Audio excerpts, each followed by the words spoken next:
1986, le monde ne sera plus jamais comme avant. L'un des plus graves accidents technologiques du XXe siècle vient de se produire en Ukraine, de l'autre côté du rideau de fer. Dans la centrale nucléaire de Tchernobyl, des explosions en cascade et un incendie diffusent dans l'atmosphère un poison mortel, inodore, incolore. Des éléments radioactifs 200 fois plus puissants que ceux des bombes d'Hiroshima et Nagasaki réunis. Il y a eu au moins 6 nuages. Pratiquement à 360 degrés autour de Tchernobyl, il y a eu des départs de poussière et de gaz. Ce panache a fait le tour de la Terre, et même plus d'une fois. Il n'y a pas eu beaucoup de coins de la Terre qui n'ont pas vu le nuage passer. Ce nuage radioactif survole toute l'Europe, sauf la France. Elle est épargnée, protégée par l'anticyclone des Açores. À la fin du mois d'avril 86, c'est vrai. Et cela convient tout à fait aux experts, et notamment au professeur Pellerin. Grâce au vent, le dangereux nuage est repoussé vers l'est. Mais les conditions météo changent début mai, et personne n'en fait état. Il s'agit d'une radioactivité qui ne présente aucun inconvénient sur le plan de la santé publique. Pendant quelque temps, on se dit, mais enfin, s'il y avait eu un problème, il nous l'aurait dit. En tout cas, on est naïf. On disait toujours, tout va bien, ne vous en faites pas. Et pourtant, c'est un énorme mensonge. Le gouvernement veut protéger l'industrie nucléaire aux dépens de la santé des Français.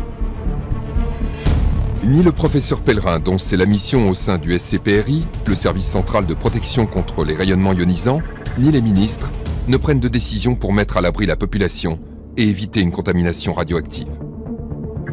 Le problème de la radioactivité, c'est qu'on la sent pas, on la détecte pas. Le SCPRI et bien d'autres savaient que le nuage était passé. Et personne n'a levé le petit doigt. Sur cette affaire-là, on peut dire que la raison d'État, oui, l'a emporté sur tout le reste. Dans toutes les familles, il y avait des malades. Là, j'ai vu la lâcheté et l'irresponsabilité du personnel politique. Le nuage radioactif a tout contaminé sur son passage. Des centaines de milliers de personnes dans le monde en seront victimes. Nous irons à la rencontre des témoins de cette époque, des citoyens comme vous et moi, des ingénieurs, des scientifiques, des journalistes, pour essayer d'y voir plus clair sur un dossier stratégique toujours aussi compliqué, parfois top secret. Et pour nous guider face à ce mensonge d'État, Fabrice d'Almeida, historien spécialiste du monde contemporain.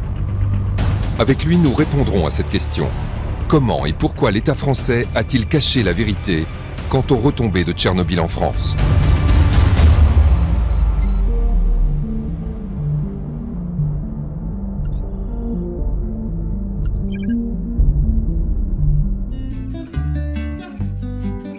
Printemps 1986. Les Français se préparent avec insouciance au pont du mois de mai. C'est très simple, du soleil absolument partout. En plus, il fait chaud, de plus en plus chaud. Les Français profitent d'une météo agréable pour se baigner en Méditerranée.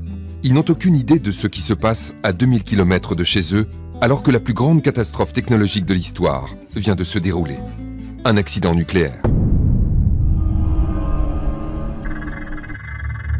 Le 26 avril 1986 à 1h23 du matin, une explosion a lieu à la centrale nucléaire de Tchernobyl, en Ukraine.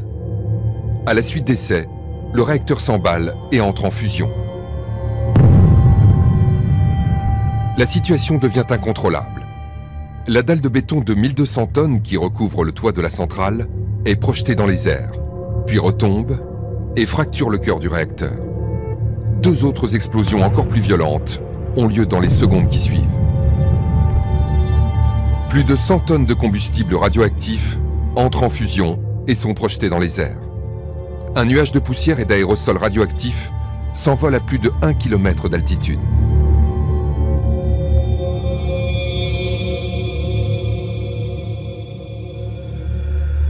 À Tchernobyl, l'accident du réacteur vient d'avoir lieu. Le directeur est absent, mais il est rapidement alerté de la situation.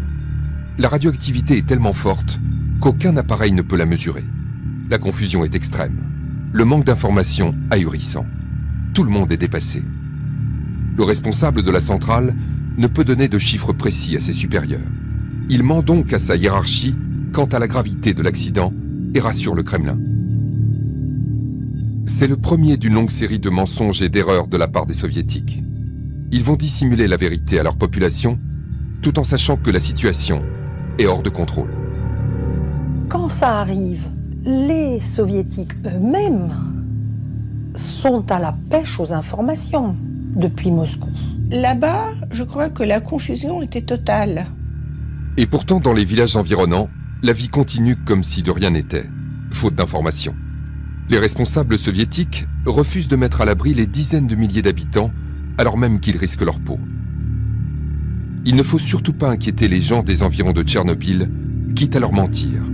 C'est un ordre qui vient de tout en haut. Tout ce qui concerne le nucléaire a toujours été frappé de secret. C'est un État très paternaliste, l'État soviétique. Et il faut que le parti, comme un bon père de famille, soit aux commandes et qu'il gère. Et donc, il a fallu montrer que, oui, il s'est produit un accident, mais nous gérons. Tout va bien. Pour éviter une autre explosion, les soviétiques sollicitent en urgence des ouvriers, des jeunes conscrits, des pompiers pour éteindre l'incendie.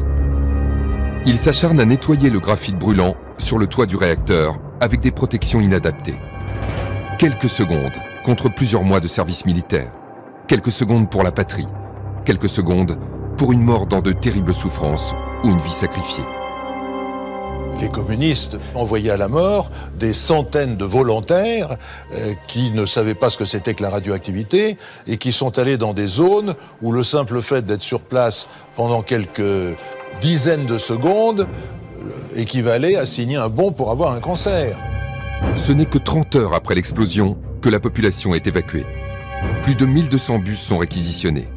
Près de 50 000 personnes quittent leur domicile pour des raisons un peu vagues, au dire des autorités. On sait maintenant qu'il y a eu des discussions virulentes au plus haut niveau sur la question de l'évacuation. On a dit littéralement qu'à cause de la situation radiologique défavorable, on évacuait la population pour 2-3 jours, ce qui était sûrement un mensonge délibéré. Il n'y avait même pas d'instrument capable de mesurer cette radioactivité-là.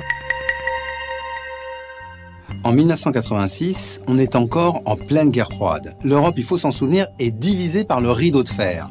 On ne sait pas ce qui se passe en Europe de l'Est et l'URSS est la plus grande puissance nucléaire du bloc soviétique. Donc pour elle, il ne faut pas montrer le moindre signe de faiblesse, il ne faut pas que des informations filtrent qui pourraient éventuellement d'ailleurs être utiles à l'Ouest pour des opérations de déstabilisation ou d'influence. À l'Ouest, personne n'imagine ce qui se passe derrière le rideau de fer. À l'époque, il n'y a pas d'internet ni de réseaux sociaux, pas de téléphone portable.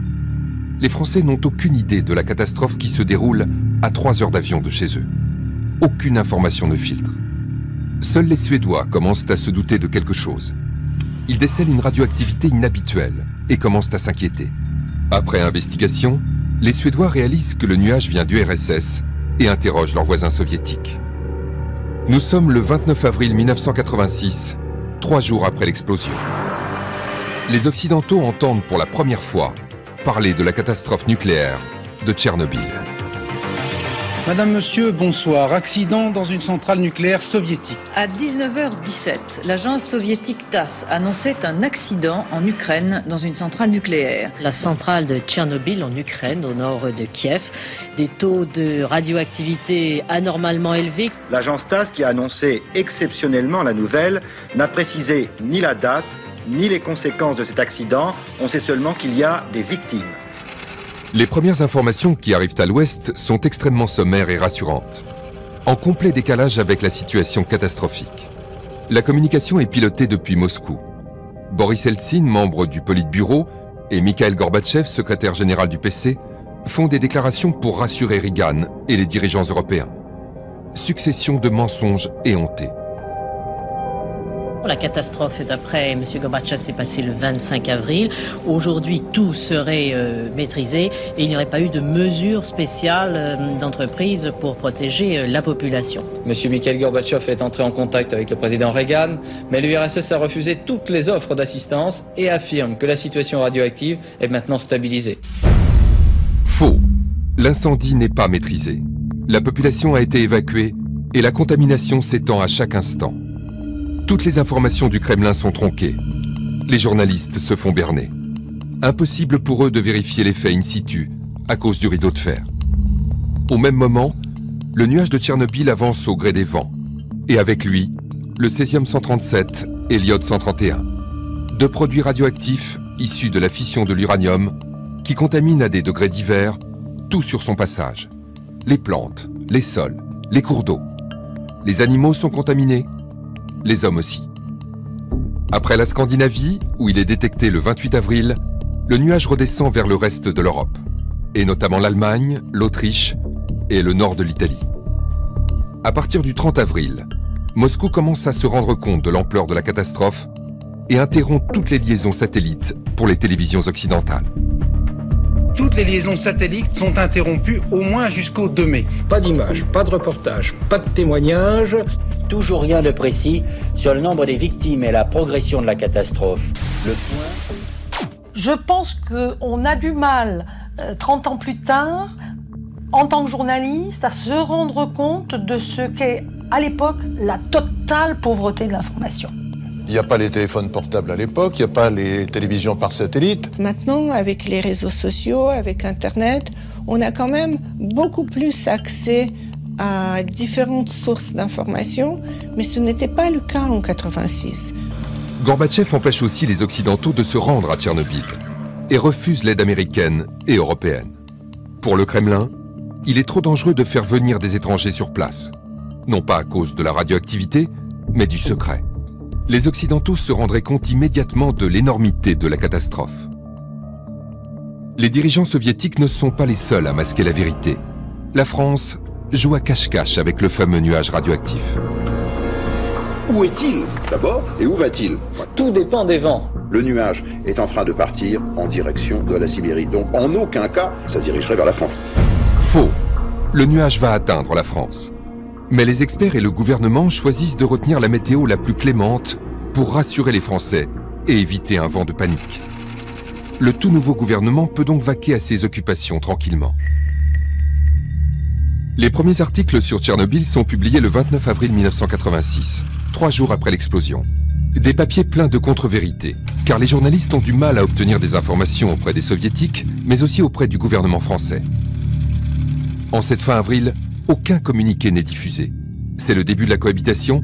Chirac et Mitterrand ont d'autres priorités que Tchernobyl.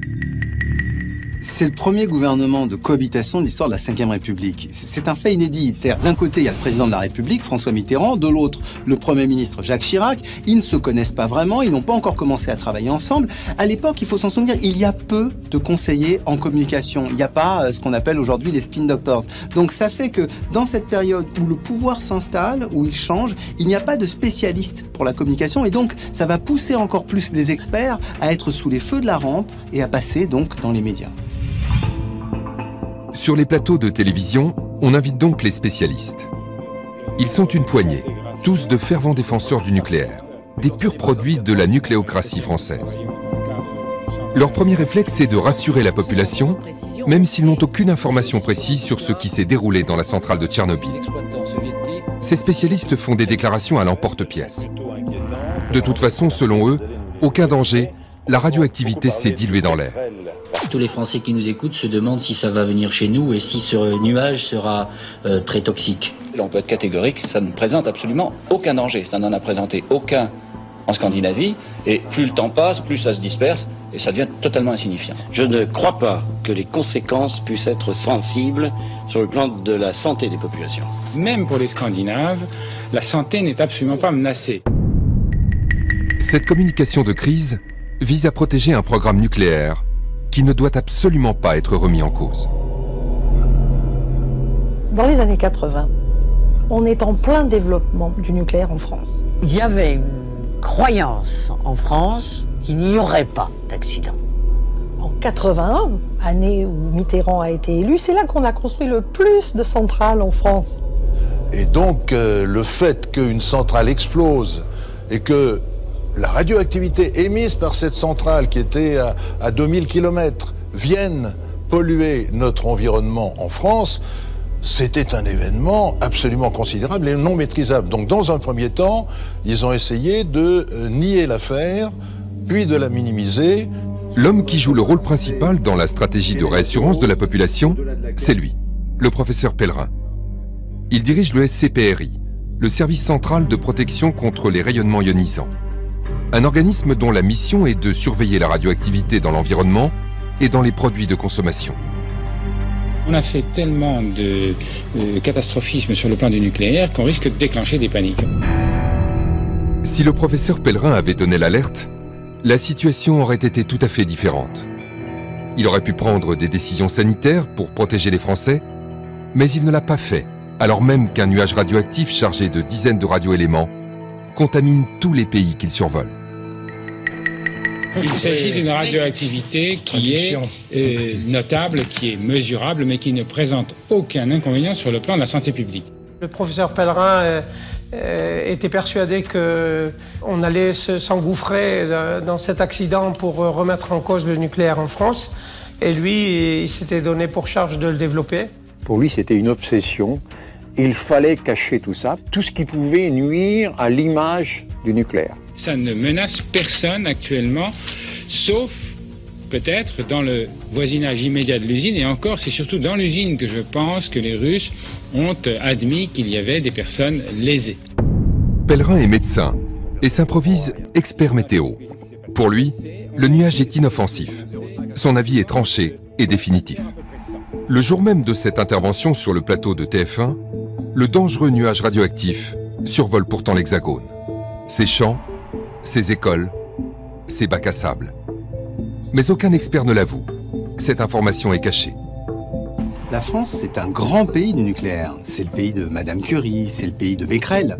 C'est un pays où on a décidé d'établir un gigantesque complexe nucléaire qui soit à la fois civil, pour fournir de l'énergie, et militaire pour garantir l'indépendance et la grandeur du pays. Et donc ce complexe joue aussi le rôle un peu de lobby. Il essaye de convaincre toute l'opinion que le nucléaire, c'est quelque chose de propre, de sûr, quelque chose de fiable et qui n'est pas dangereux pour la santé.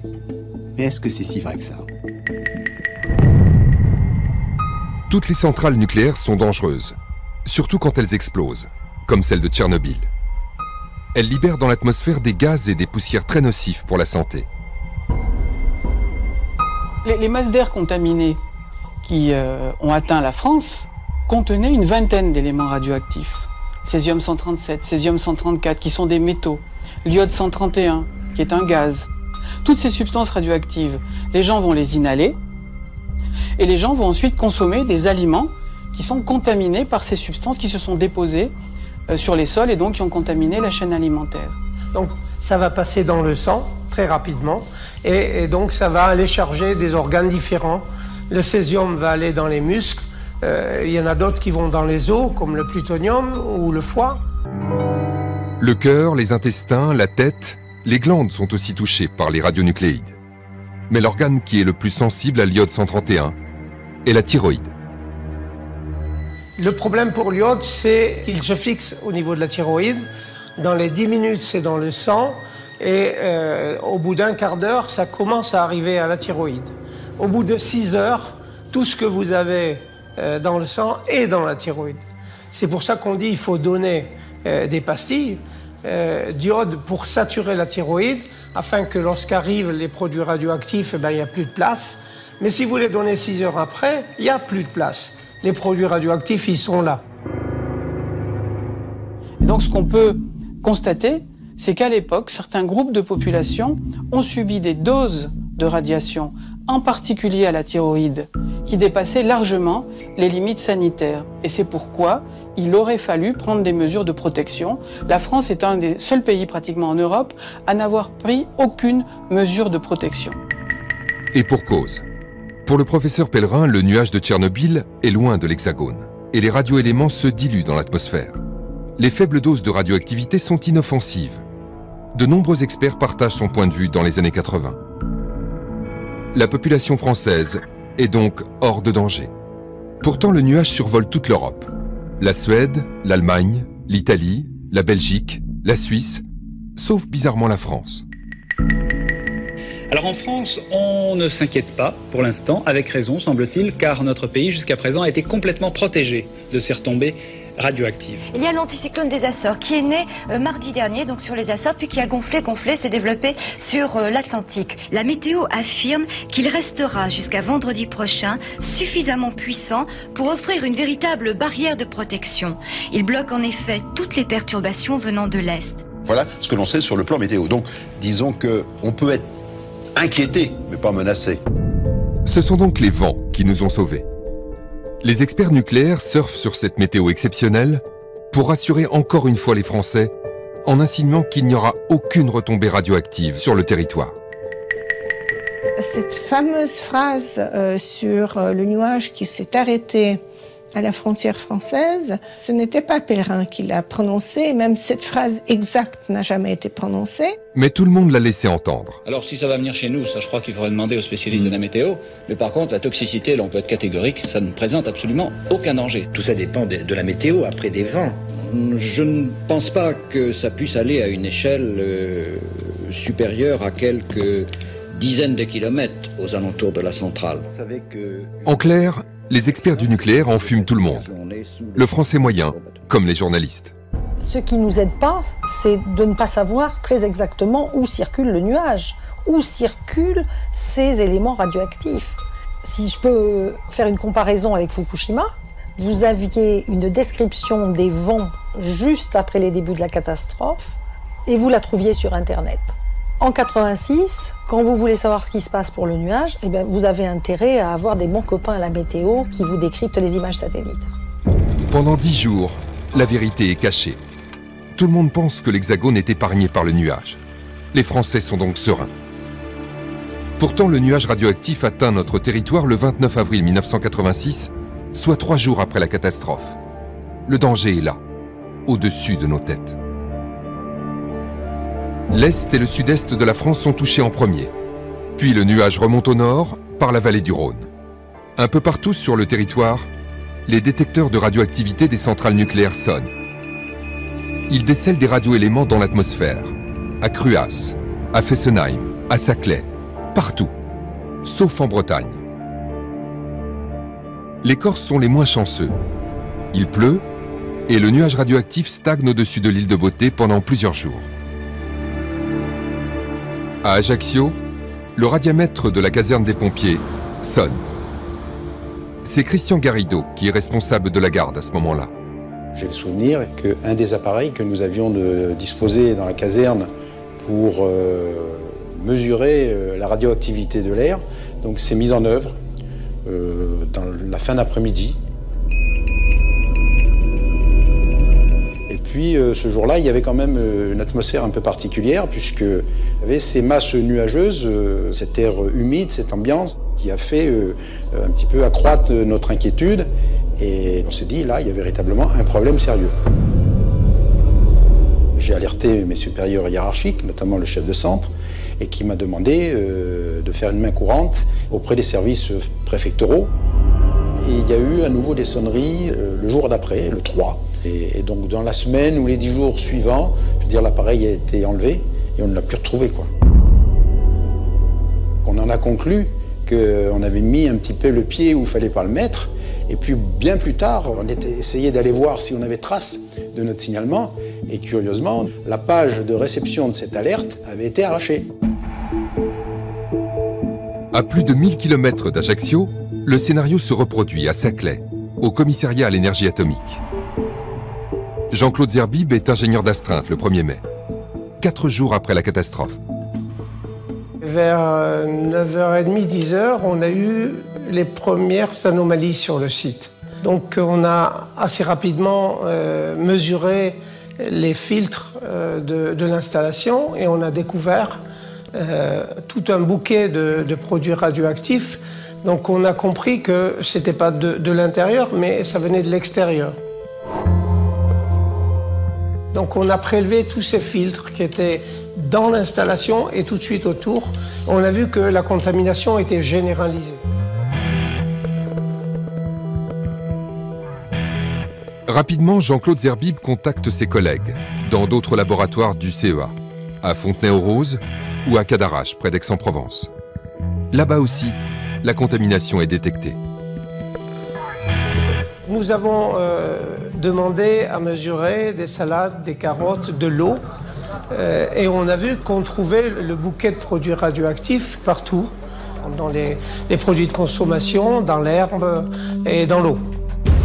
En France, au tout début du mois de mai, des dizaines de personnes savent que le nuage radioactif est au-dessus de l'Hexagone et qu'il contamine tout. Des ingénieurs, des chercheurs, des militaires ou des techniciens. Mais personne n'ose s'exprimer. Le pouvoir verrouille la communication. Ce nuage a été détecté partout en France parce que toutes les centrales ont des détecteurs, tous les centres de recherche ont des détecteurs. Donc les informations, elles existent quelque part. Tout le problème est que ceux qui les ont aient la permission de les donner. La problématique était telle que, on demandait le silence. Voilà. À partir du moment où d'autres qu'eux s'exprimaient sur le nucléaire en général, et pire encore dans une situation grave, c'était une traîtrise. Il fallait pas. On était des traîtres. Le seul à avoir le droit de parler, la seule voix que l'on écoute, c'est toujours ce fameux professeur Pellerin. Le 1er mai, il diffuse un communiqué dans lequel il affirme clairement que les mesures enregistrées en France sont sans répercussion aucune. Il faudrait des doses 10 000 à 100 000 fois plus fortes pour que commencent à se poser des problèmes de santé publique. Les prises préventives d'iode ne sont ni justifiées, ni opportunes. Le SCPRI du professeur Pellerin, le service central de protection contre les rayonnements ionisants, a pour vocation de rassembler toutes les informations du territoire qui concernent à la fois la santé des travailleurs du nucléaire, mais aussi celle des Français en cas d'accident nucléaire. Donc c'est un service où on a toutes les données. Mais en même temps, les membres du personnel sont liés par un serment de confidentialité. Ils n'ont pas le droit d'en parler, ne serait-ce que pour des raisons d'espionnage. Si bien qu'il n'y a que ce qui va être dit par le sommet de la hiérarchie, par le professeur Pellerin, qui pourra être entendu comme la vérité du moment. La France est donc l'un des seuls pays européens où aucune mesure n'est prise pour protéger la population. Alors que de l'autre côté de nos frontières, en Allemagne, en Italie, en Suisse, on interdit la consommation de produits frais, on recommande aux enfants et aux femmes enceintes de rester à l'intérieur. Dans certains pays, on conseille même de prendre de l'iode pour protéger la thyroïde.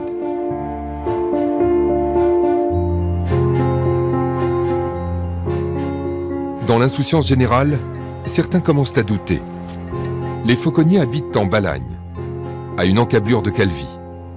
Au printemps 1986, ils mènent une vie paisible, avant d'être rattrapés par la catastrophe de Tchernobyl et de devenir les lanceurs d'alerte corse. Le risque nucléaire, c'était pas quelque chose qui nous avait tracassés. Ici, on est quasiment à 2000 km de Tchernobyl. On ne se faisait pas de soucis, surtout qu'après, il y avait eu dans la presse des propos très rassurants. Des propos très rassurants que ne partagent pas leurs amis, qui rentrent d'Italie. Quand ils reviennent, ils nous disent « Mais qu'est-ce que vous avez fait pour les enfants ?» On dit « Mais à quel propos ?» Rien de particulier. Il dit « Mais en Italie, on n'a pas le droit de manger des salades. Et nous, les salades, les herbes, c'est ce qu'on ramasse tous les jours. » Et on dit « Mais non, nous, on n'a pris aucune précaution. » Et à partir de là, on se dit « Mais quand même, si en Italie, ils ont fait quelque chose, nous, géographiquement, on est quand même beaucoup plus proche de l'Italie. » Donc on commence à s'inquiéter. Dans son exploitation, Marie-Antoinette constate un changement brutal. Des arbres ont grillé, des lignes d'arbres ont grillé, comme si on avait jeté du désherbant. Alors on peut dire il y a des maladies, etc. Oui, mais là ça avait été quelque chose de brutal qui était arrivé à ce moment-là. Mais ça ne s'arrête pas là. Ces bêtes aussi sont malades. J'avais donc quelques vaches, je n'ai pas eu un veau qui a survécu. Il y a eu des veaux morts-nés, il y a eu des vaches qui ont avorté. Je n'étais pas la seule, bien sûr, beaucoup d'autres. Il y a eu beaucoup de problèmes avec les cochons. Parce que les cochons, c'est pareil. Ça mange au ras du sol, ça fouille, et c'était là qu'il y avait le plus de contaminants. Tiens. On a cherché à comprendre pourquoi on ne nous donnait pas de réponse. Est-ce que les services de l'État avaient, eux, quelques données qu'ils ne voulaient pas communiquer, ou bien est-ce qu'ils n'avaient rien, ils n'avaient pas fait leur travail? Dans tous les cas, on était quand même très mal barrés. À partir de ce moment-là, les époux fauconniers décident de faire analyser du lait et du fromage. Ils envoient leurs échantillons au SCPRI du professeur Pellerin. Les premiers résultats tombent et sont étonnants.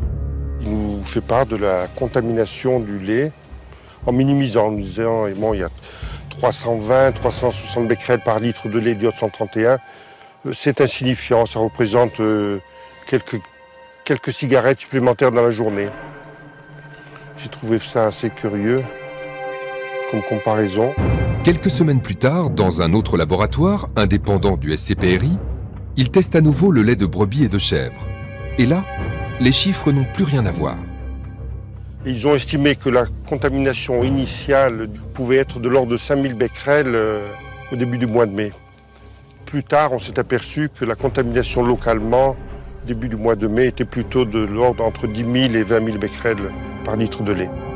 C'est le chiffre qui apparaît dans un document confidentiel du ministère de l'Intérieur, une note secrète où l'on peut lire « Nous avons des chiffres qui ne peuvent pas être diffusés. » Évidemment, car ces niveaux de contamination sont 30 à 60 fois plus importants que ceux communiqués par le SCPRI.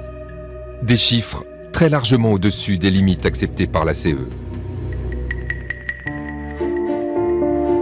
Dans la région de Valence, Roland, Christian et d'autres commencent eux aussi à douter du discours officiel. Ils font partie du premier groupe de citoyens à l'origine de la CRIRAD, la commission de recherche et d'information indépendante sur la radioactivité. Ils s'inquiètent pour eux-mêmes et leurs familles et décident d'analyser des produits de consommation courante.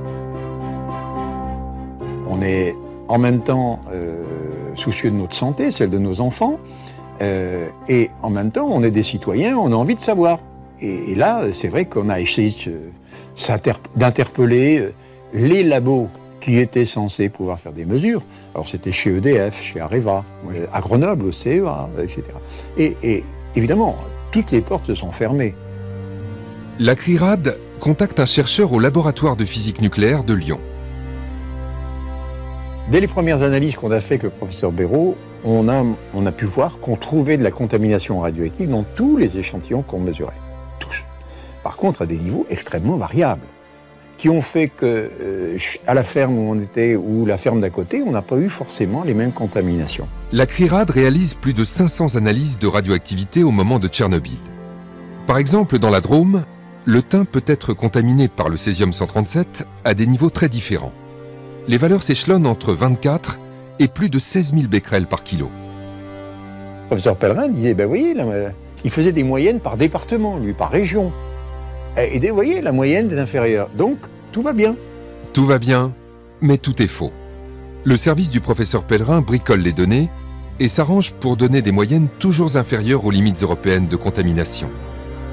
Face aux informations inquiétantes des lanceurs d'alerte, le gouvernement se doit de réagir.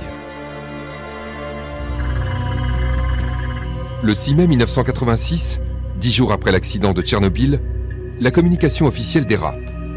Le ministère de l'Agriculture, dirigé par François Guillaume, diffuse le premier communiqué officiel du gouvernement. Le territoire français a été totalement épargné par les retombées de radionucléides. À aucun moment, les hausses observées de radioactivité n'ont posé le moindre problème d'hygiène publique. Pour la première fois, le mensonge est porté par un homme politique. Ce n'est plus Pierre Pellerin, mais tout un gouvernement qui ment. Ce communiqué, c'est un peu un coup de tonnerre dans un ciel serein. D'un côté, on dit qu'il n'y a pas eu de retombée de Tchernobyl en France, mais de l'autre, on prétend que les hausses ne sont pas significatives. Cela va alimenter les soupçons des journalistes. À ce moment, ils ont soif d'informations, car peu de membres du gouvernement se sont exprimés. Ni Michel Barzac pour la santé, ni Madelin pour l'industrie. Et donc, le fait que le ministre de l'Agriculture prenne la parole, va les troubler, va alimenter leur désir d'enquêter et de montrer que peut-être on cache quelque chose au public. Face au risque de contamination et d'irradiation des populations, l'Europe prend des décisions très fortes.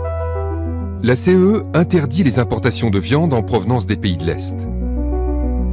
À la frontière entre l'Autriche et l'Italie, des centaines de camions transportant des produits frais sont bloqués. Le gouvernement italien refuse que ces denrées entrent dans la péninsule. En France, quelques manifestations écologistes ont lieu ici ou là. Par quelles mesures gouvernementales le nuage radioactif de Tchernobyl aurait-il évité la France, alors qu'il s'est baladé en Grèce, en Italie, et en Allemagne fédérale et en Angleterre. Nous n'avons aucune indication chiffrée, aucune mesure de la part du SCPRI et de la part du professeur Pellerin, à part des paroles apaisantes et lénifiantes sur le fait qu'il n'y a pas à s'inquiéter. Les journalistes tendent enfin leur micro à d'autres interlocuteurs que le professeur Pellerin. Ils croisent les sources d'information, entendent d'autres chiffres, d'autres analyses, et commencent eux aussi à douter des propos du SCPRI. Ce qui a marqué les esprits, c'est, je crois, au journal télévisé de TF1, où vous avez la journaliste avec 2 salades. De ce côté-ci, c'est la France, et la salade est jugée parfaitement saine. Mais de ce côté-là, c'est l'Allemagne, et la salade est jugée dangereuse pour la consommation, car trop chargée en particules radioactives, elle est par conséquent interdite à la consommation. Du moment que ça a été montré, la confiance était perdue. C'est à cette époque que Jean-Claude Bourret, présentateur de l'un des JT les plus regardés d'Europe, apprend l'information sur l'explosion de la centrale ukrainienne alors qu'il navigue en Méditerranée. Quand j'arrive en Italie, toute la presse faisait 8 colonnes à la une. Il est inutile de laver les salades parce que vous n'enlèverez pas la radioactivité. Enfin, c'était monstrueux comme communication via la presse. On prend l'avion en Italie, on arrive un dimanche soir à Roissy. J'achète tout de suite le grand quotidien du dimanche.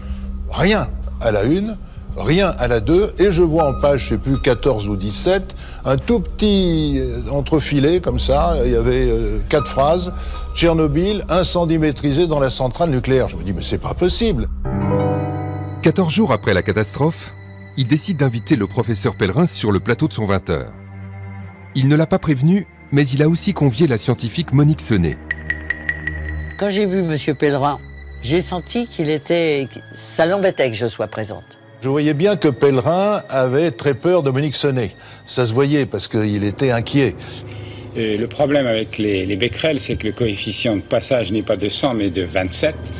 Un becquerel, c'est 27 picocuries, c'est-à-dire 27 millièmes de milliardième de curie. Bon, alors personne n'a rien compris. Le becquerel, c'est une désintegration par seconde, et puis c'est tout. Bon, le becquerel, c'est une désintégration par seconde. Mais non, mais c'est pas la peine de ramener à l'ancienne unité qui était le curie. La plupart des personnes qui connaissent cette question parlent en curie, je continue à parler en curie.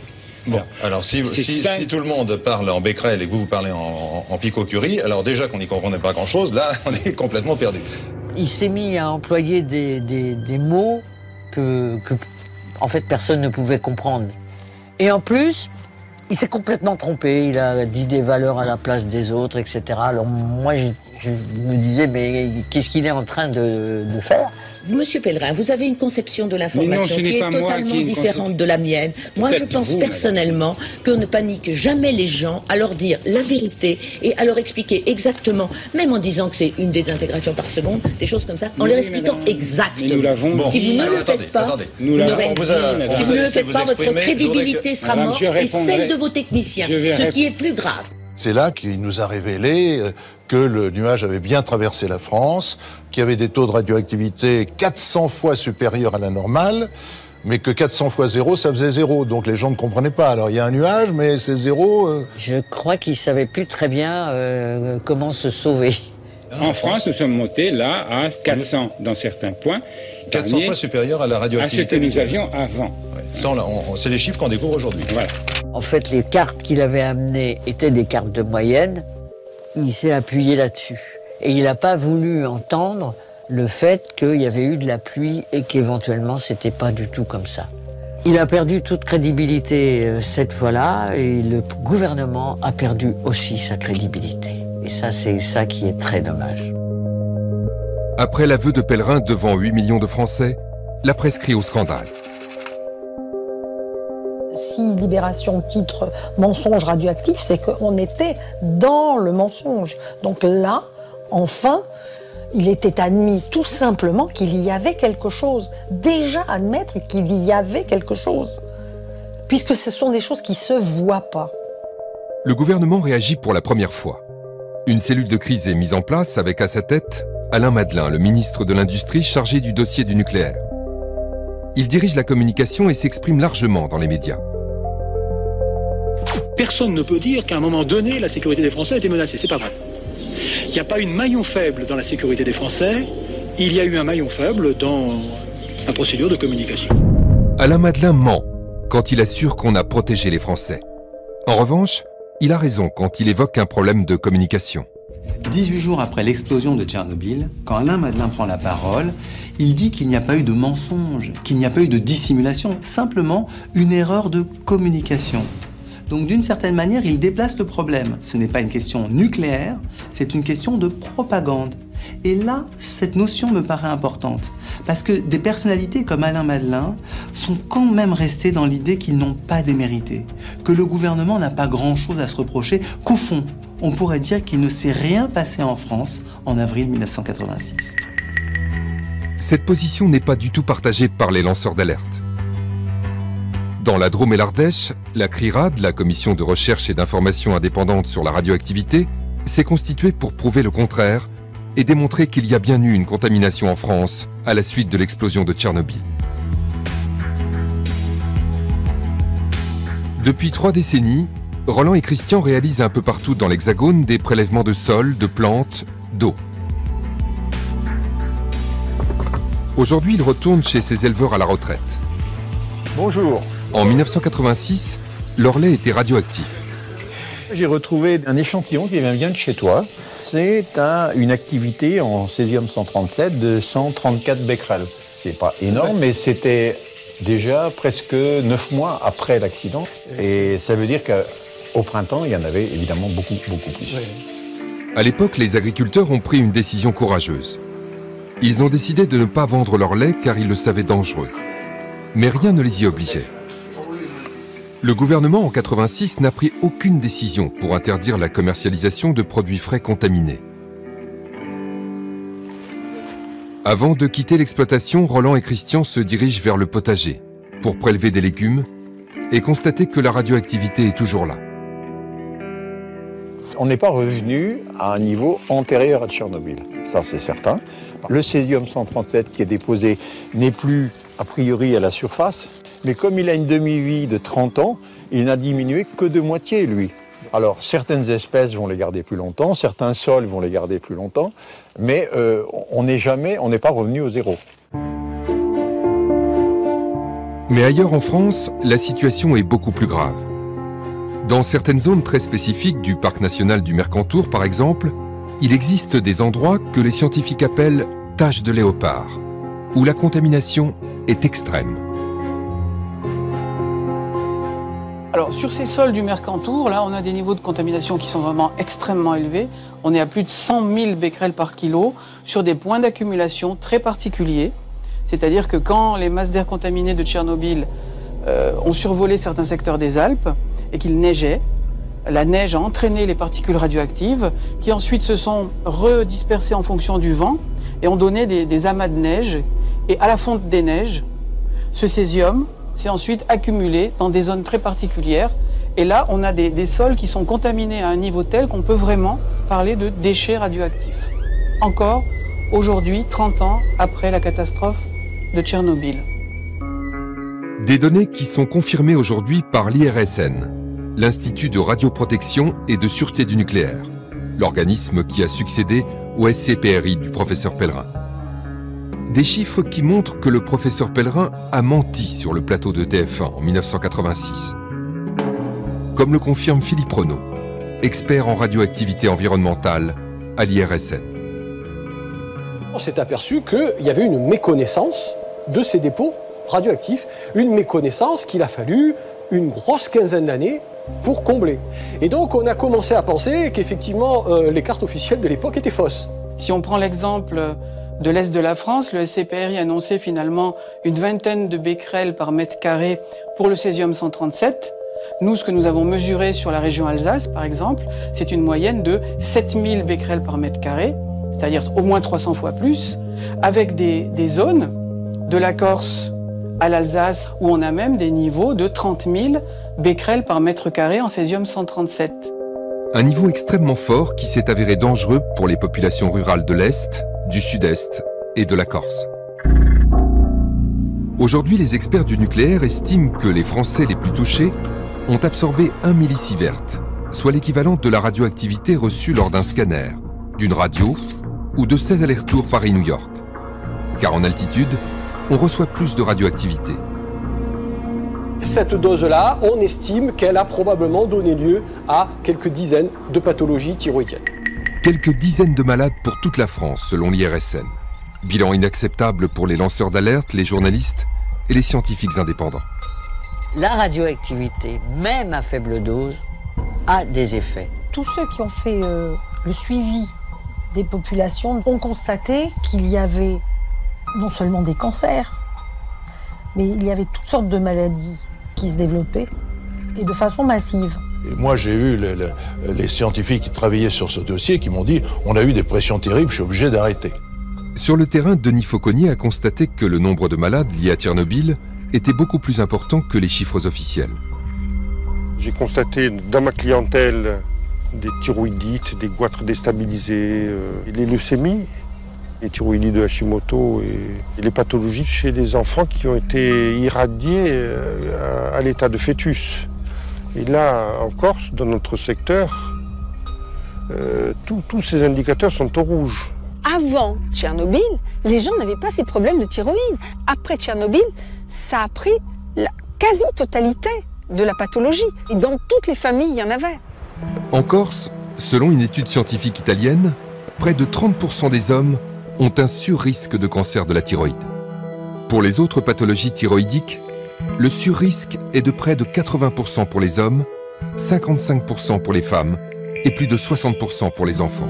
Laisser les gens être contaminés sans réagir, c'était intolérable pour nous. Hein.